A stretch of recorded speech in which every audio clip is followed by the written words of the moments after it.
حضرت ابو عبداللہ نعمان بن بشیر رضی اللہ تعالی عنہ کی مرویات سے ہے۔ قالا سمیت رسول اللہ صلی اللہ علیہ وآلہ وسلم، فرماتے ہیں کہ رسول کریم صلی اللہ علیہ وآلہ وسلم کو فرماتے ہوئے سنا کہ آقا کریم علیہ الصلوۃ والسلام نے ارشاد فرمایا، ان الحلال بین و ان الحرام بین، حلال بھی واضح ہے، حرام بھی واضح ہے۔ جو چیزیں حلال ہیں وہ بھی معلوم ہیں، طے ہیں، واضح ہیں، اور جو حرام چیزیں ہیں وہ بھی واضح ہیں۔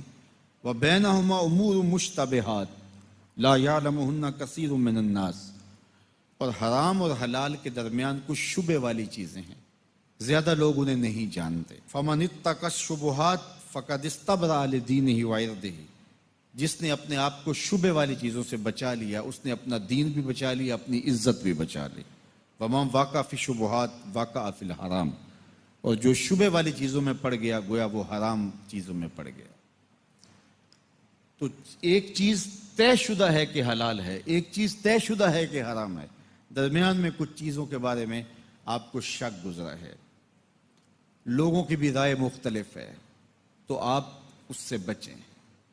آپ کھانا کھانے لگے، ایک شخص نے کہا اس میں یار زہر ملا ہوا ہے، دوسرے نے کہا کہ نہیں زہر نہیں ملا، تو آپ اس کھانے کو کھائیں گے؟ آپ ترک کر دیں گے۔ آپ کہیں گے شک پڑ گیا ہے تو میں اپنی جان جیسی متاع عزیز سے کھلواڑ کیوں کروں؟ اگر پہلا سچا ہوا تو جان سے ہاتھ دھو بیٹھوں گا، تو کھانا اور لے لیتا ہوں، یہ نہیں کھاتا۔ تو آپ اس کو اگرچہ دوسرا بندہ زیادہ باوسوق ہو، لیکن آپ پھر بھی احتیاط کرتے ہیں کہ جان کا مسئلہ ہے، اور یہاں دین اور ایمان کا مسئلہ ہے۔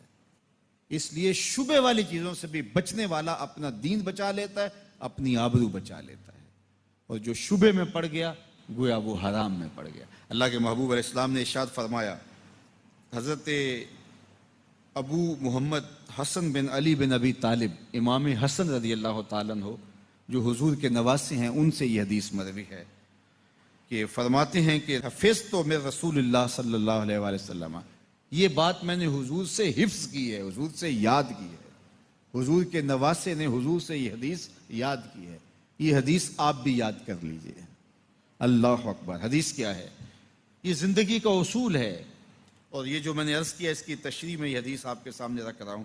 دا ما یریبوکا الی ما لا یریبوکا، اللہ کے محبوب فرماتے ہیں جو چیز تجھے شک میں ڈالے اسے چھوڑ دے، اور اس کو اختیار کر جو تجھے شک میں نہ ڈالے۔